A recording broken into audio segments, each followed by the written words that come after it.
Welcome to Glocal Voices, the official podcast of the Center for Socially Engaged Theatre at the University of Regina.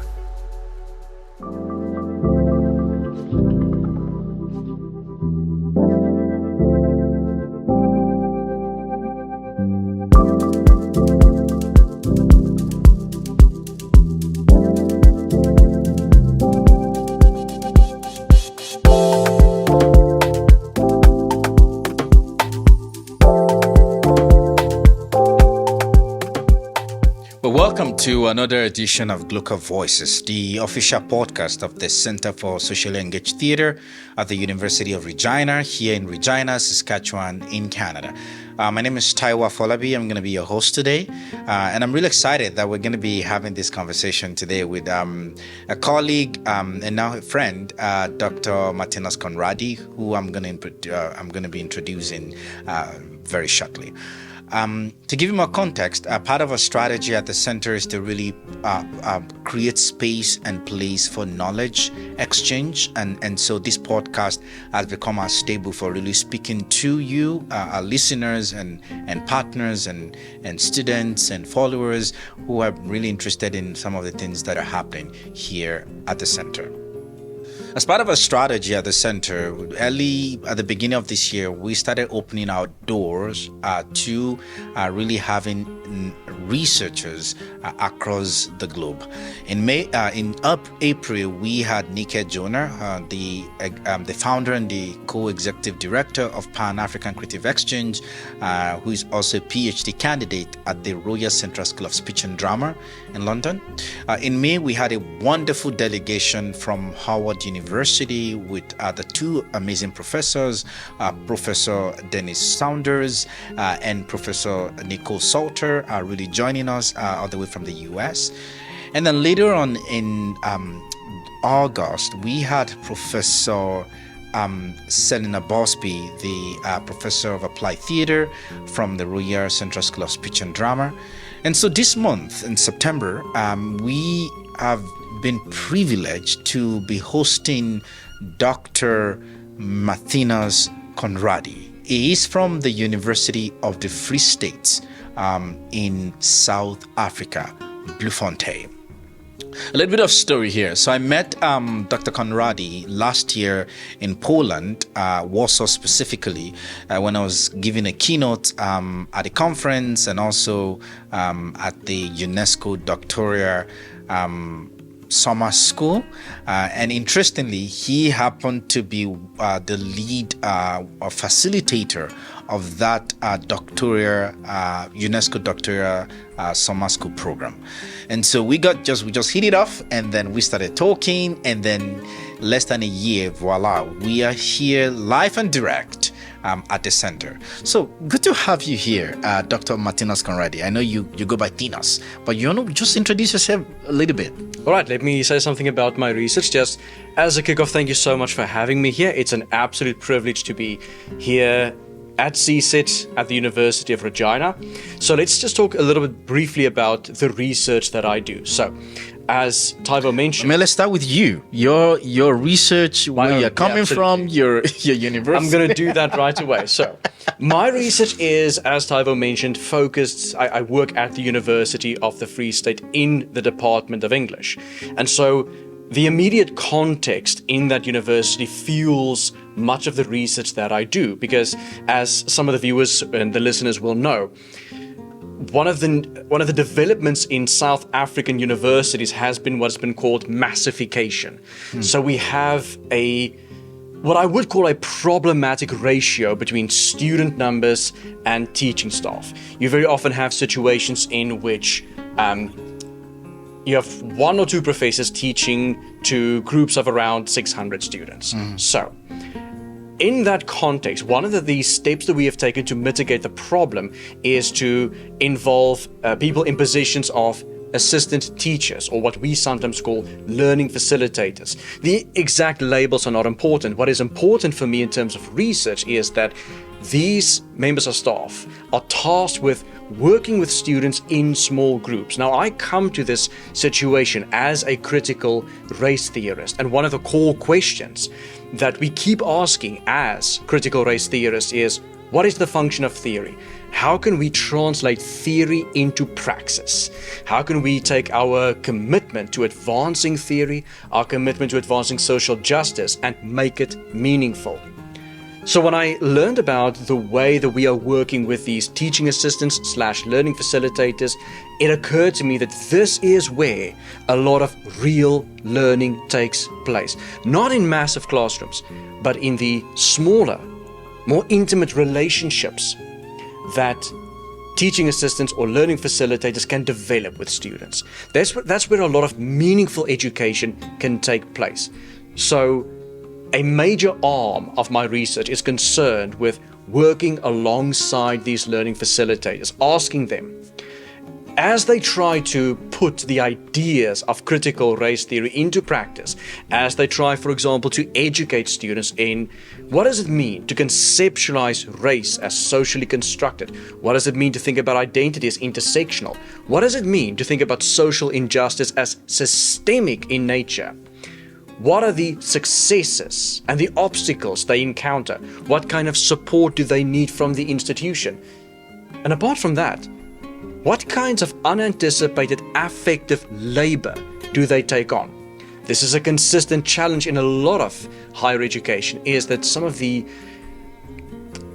part-time employees, some of those who are less well paid, take on a tremendous amount of affective labor. So that's been a major part of my research. A second arm has been to work with Professor Michael Boucher from Texas A&M University, San Antonio, in which we engage with questions about whiteness and our own whiteness as critical race theorists. And lastly, thanks very much again to Taiwo for this invitation to CSET, because here we have been engaging questions around cultural appropriation. And again, as many viewers will know, the conceptualizations of cultural appropriation are very often centered around the deleterious actions taken by large commercial companies. When you have giants like Hollywood appropriating cultures from marginalized or indigenous communities, that has attracted a tremendous amount of justified critique. But there are also under-researched avenues here. What do we do, for example, if we engage cultural appropriation in our classrooms at the university? What do you do when you have students who associate with dominant groups feeling such anxiety over this phenomenon that they fail to engage with the epistemologies, the ideas from non-dominant cultures? We are trying to investigate that and its potential obstacle to critical learning. But in that process, we also engage actively with the voices of students who associate with non-dominant cultures. We take their lived experiences seriously and look to them as the main sources of direction for where we can take a critical education that situates cultural appropriation in terms of larger power dynamics. So that's a not so brief introduction. Well, that's really packed. I'm gonna scale back a little bit, but before I get to that question, just wanted to shout out to Gabriel Friday. It's been a great resource for us at the center. It's behind the camera, and one thing I always tell all of my students is that it's important for this credit to be said clearly, because it's speaking of labor, it's a lot of labor even to be doing this. So thank you to him. I want to come back to Crash Course 101. What is critical race theory? So, one of the things that some people will often hear about critical race theory is everything that it isn't. Unfortunately, we do live in times in which critical race theory has often been turned into something of a boogeyman, especially in that crazy place just south of Canada.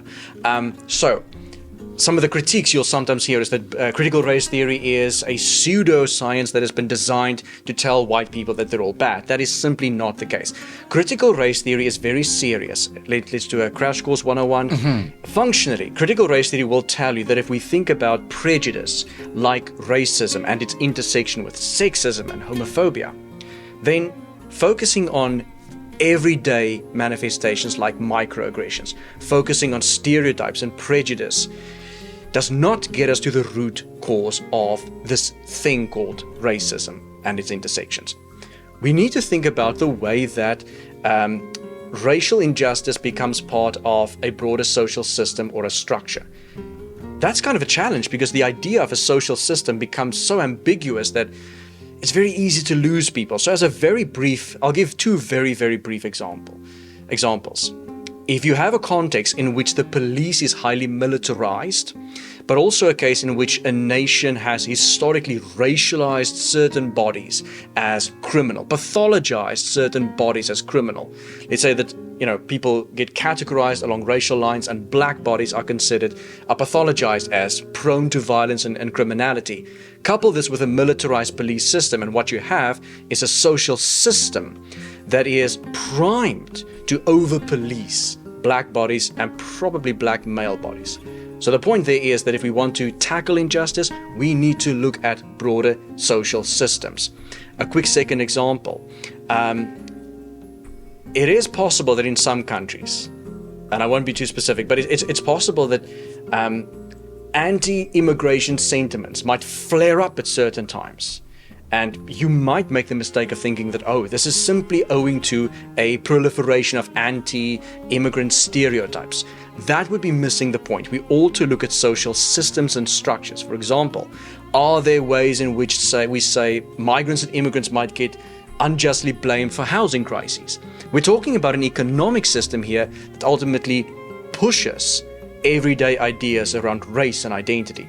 So that's your first takeaway. Critical race theory says that if we want to expand social justice, find the systems that inhibit social justice.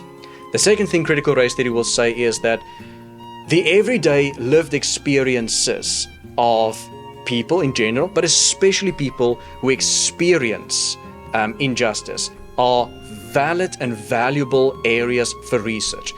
It is not something that we need to shy away from in favor of objective research. No, lived experiences matter, and they are a primary source of insights in critical race theory.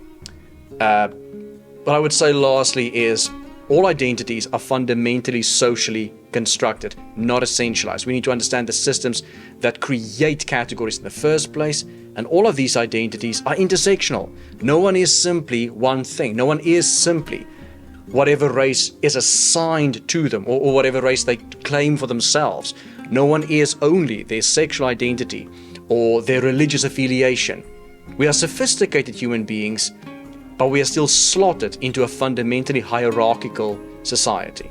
That's your crash course. Wow. Okay, so I'm thinking of us at the center, right? Of course, my research at the center, and some of the things that we're doing. It's very it's very interdisciplinary. And what's the connection? What do you think the connection between a lot of the work we're doing at the center and like critical race theory? And I've had somebody ask me that, and I want to ask you, you're the expert in critical race theory. And I'll tell you why I'm asking. Because we have 5 research clusters that has to do with policing, and even some of the examples you mentioned actually fit into the clusters that we have on, theater, broadly performance, justice and policing. So there's a lot of social justice, environmental justice, climate justice, and all that, even policing. We also have theater and immigration. Then, of course, we have art, health, and well-being. And then the 4th one is on creative economy and policy, cultural policy, and all of that. And that's where you have entrepreneurship and all those things, kind of industry sector-focused research. And then the last one is in the area of like decolonization and performance studies, analysis, ethics, and all of that.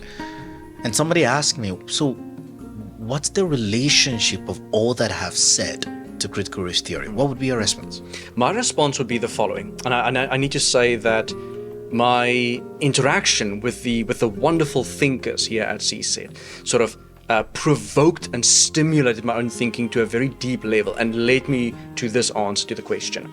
My initial thought about the relationship between the performance arts, things like applied theater, and critical race theory was that the performing arts do a lot of advocacy.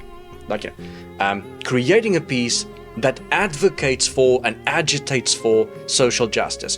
And that is a woefully superficial understanding of the real work that people at CSET do and that applied theorists do. There's a great deal more going on, which I've now been sensitized to. I've engaged with a wonderful sort of conceptualization of some of the differences between epistemology and ontology, where traditional understandings of epistemology are simply about ways of knowing.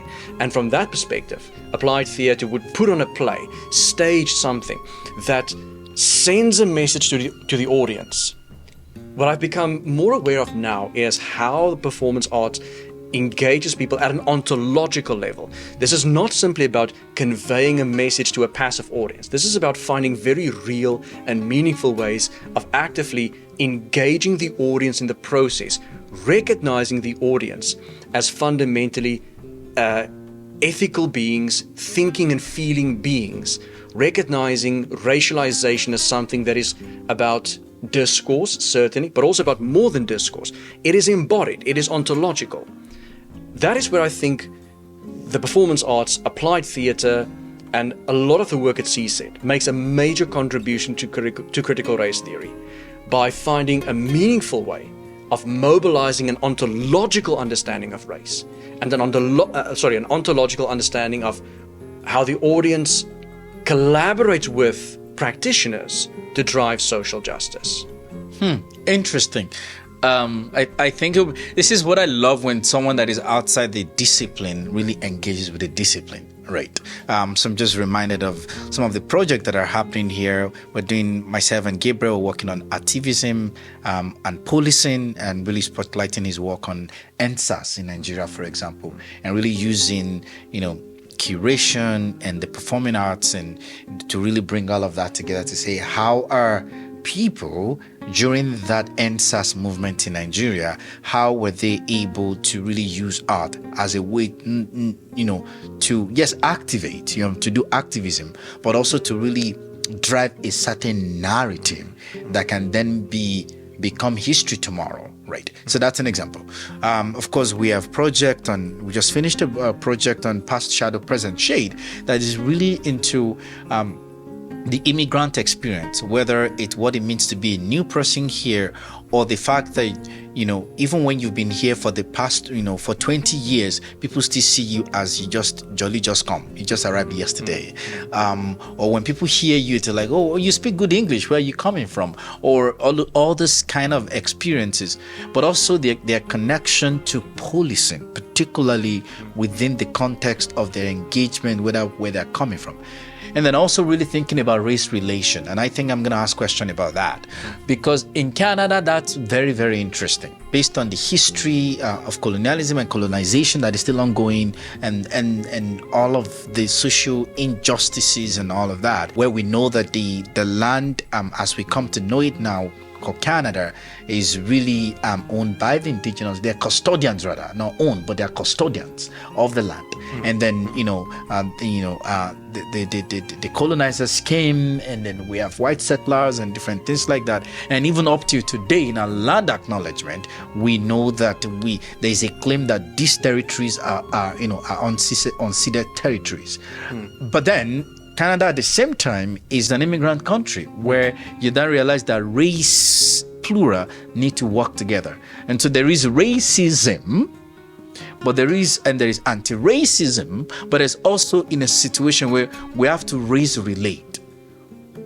If we look at critical race theory, what can we draw from that as we think about race relations, especially knowing that, a lot of races, again in plural, race come to Canada now, and whether invited or uninvited, whether white settler, whether BIPOC, whether indigenous, that, and of course, they are custodians of the land. Now we're sort of like in a mosaic now that we now need to kind of find a way to cohabit together. What are your thoughts on that? That's a lot of rambling here and there. Hopefully my point, my question, or my prompt is clear.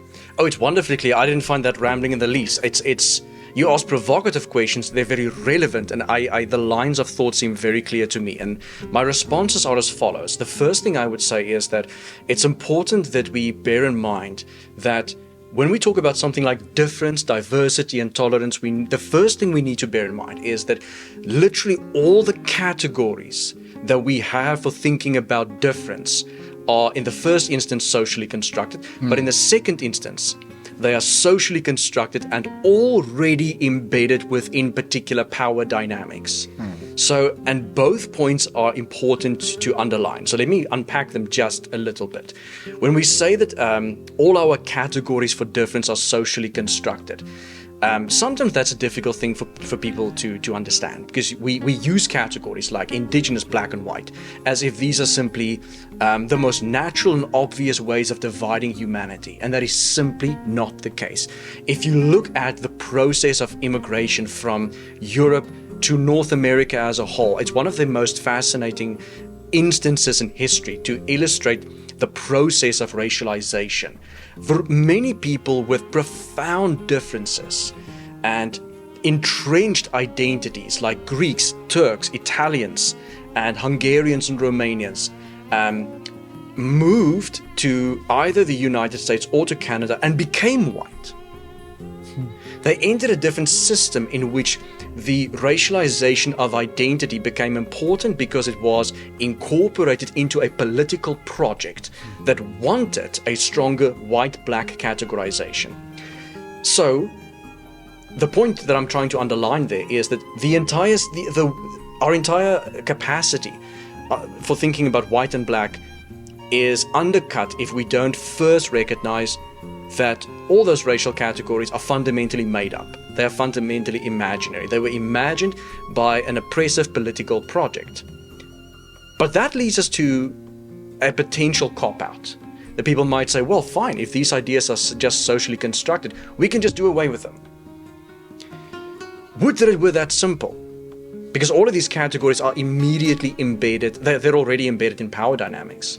If we wanted to get to a place where we wanted greater social justice and intergroup, I don't like the word tolerance very much. It sounds like we're just getting along. If we wanted more social justice, we need to first recognize those power dynamics and unmake them.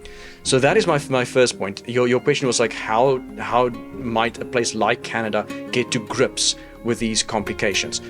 And I would say the first point of departure is to recognize that all the categories that we are trying to put together are unstable. They're in flux.